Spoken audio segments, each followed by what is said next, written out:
Alright guys, I'm back with my WWE Raw review for the 22nd of the 5th, 2017 guys. Raw was actually better this week than it was last week.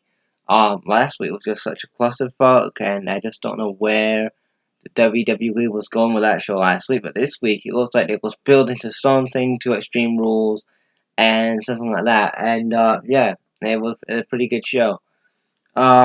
So we basically open up with Bray Wyatt coming out, and basically he talks about how he's going to slay the beast, and nobody else in this fatal five-way can basically, you know, take on the beast apart from Bray Wyatt. And then Roman Reigns comes out and states his claim. Then Samoa Joe's pissed off from Bray Wyatt from last week. Then we have um, basically Roman Reigns versus Bray Wyatt later. Well, that's the first match of the night. Then we have what? Wait a minute.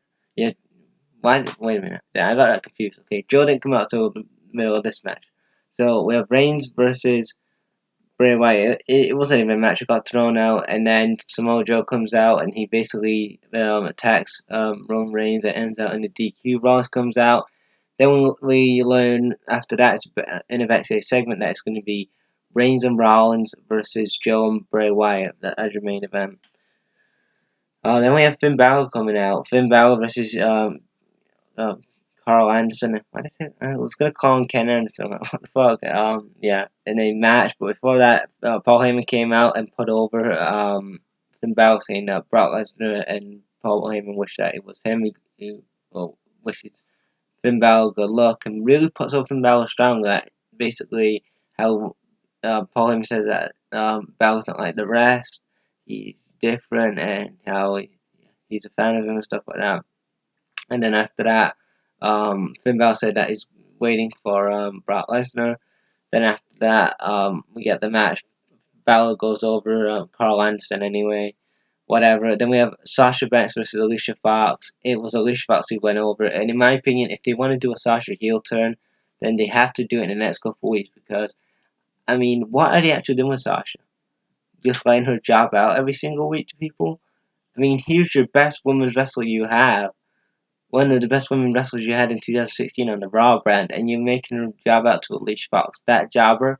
I mean, no offense to Alicia Fox, she's a decent wrestler, but she's no Sasha Banks. And having her job out is just pointless to me. And if they want to really do this slow Sasha heel turn, well, how slow are you building this? We've been having this slow Sasha heel turn since after WrestleMania. So, or I think it was before, they was teasing that before that as well. So, how slow are you building this up to SummerSlam? Because at some point you're gonna have to turn her heel to get the fans back invested into Sasha Banks' character again. And even me, I kind of lost a bit of faith in Sasha Banks. Now I like Sasha Banks. I think she's a good wrestler, and also she's a good wrestler. Awesome character on NXT, but I think that her character on the main roster now is kind of gone a bit stale, kind of like the Dean Ambrose character. Yeah, it's kind of gone a bit stale as well. So yeah, her character really needs to improve. But yeah, Alicia Fox goes over. Then we have a cruiserweight match, whatever. Then after that we had Alexa Bliss come out and basically have a match with Mickey James. Alexa goes over. Then Bayley gets her revenge with a kendo stick on Alexa Bliss. It's going to be Alexa Bliss versus Bayley at Extreme Rules in a kendo stick on a pole match. And as soon as I heard that, I had visions of Victor's booking this again. But yeah, it won't surprise me if he's on payroll again in WWE. But yeah, we got a kendo stick on a pole for Extreme Rules. I mean, how extreme's that? And then we have Elijah Sampson making his in-ring debut. That is right, the Drifter made his in-ring debut against Dean Ambrose. It was it was a good match. It was a good, solid match. I wouldn't say it was the best Elijah Sampson match. It wasn't the best Dean Ambrose match, but it was a good match, and it got me invested into the match. And I am still a fan of the Drifter. I think the Drifter is the best heel in the Raw they have, in my opinion, to get a nuclear heat like he does. I said that before, I said it again, that's fucking awesome. He gets to win by Miz attacking Elijah Sampson. That means Dean Ambrose got disqualified and whatever, so it continues the Dean Ambrose and Miz feud going to Extreme Rules. So, yeah, Elijah Sampson makes his debut pretty impressive, and I don't know what his first feud's going to be against. But yeah, I'm glad that he's finally made his debut. So yeah, I'm happy for him. And then after that, we had Matt Hardy versus Sheamus. It was a solid match. Matt Hardy wins, and then after the match, he announces it's going to be a steel cage tag team match for the tag titles. Because whoever won this match between Matt Hardy and Sheamus will choose the stipulation for the match at Extreme Rules. Then after that, we had Apollo Crews versus Kalisto. Filler, total filler, and a waste of my time. I just don't want to see I don't want to see filler matches ever on Raw. I know you gotta fill for 3 hours, but I mean, why are we having this stupid Apollo Crews and whatever? I just don't understand. It's like more filler again, and I don't really want to see it. Then we have Enzo Amore getting attacked. Who attacked Enzo? So apparently Big Cass was the first one going, wait a minute, who's attacked Enzo? And also I knew where he was going with this. I knew it was gonna be it. I knew. As soon as I saw Enzo on the floor, I was like, that's it. They're gonna do a Big Cass Enzo feud because obviously Vince is big on big on Big Cass, pardon the pun. And Vince sees nothing in Enzo. Let's be honest, people. Vince sees nothing in Enzo. And I mean, Vince sees a lot of money, a lot of money, and the potential in Big Cass.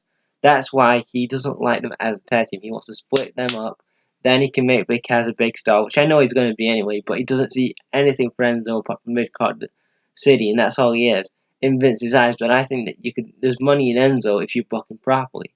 And if you book him properly and you do the right stuff with Enzo, he could be a big star in your company. But Vince is like I don't think Vince gets the certified G character of Enzo. He doesn't really get it, so he's like, okay, I can know Zack Ryder, you're a mid card for life. But yeah, it looks like Enzo and Kaz could be feuding soon. It would surprise me if Kaz turns heel and then obviously, goes his own way. But like I said, as soon as I saw Enzo on the floor, I was like, yeah, it's Big Kaz. Then after that, we had the main event: Bray Wyatt and Samoa Joe versus Seth Rollins and Roman Reigns. This was a good main event. Basically, in the middle of the match, Samoa Joe and Roman Reigns was on one side of the ring post, and then Seth Rollins was on the other side, and then basically Samoa Joe was sandwiched between those two guys. And I knew what was going to happen. Obviously, Joe was going to duck, and Rollins was also going to take a bump, and he did.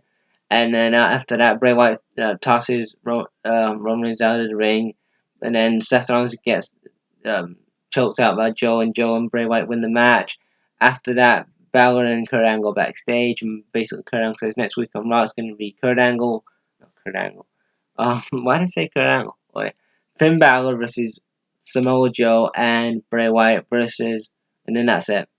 And then he says it's going to be Roman Reigns and Seth Rollins. So that's your two matches set for next week. Overall, Raw was a good show this week. I won't say it was the best. I won't say it was like the best show of the year, but it was good and I enjoyed it. So what do you guys think of this last episode of Raw? And check you later.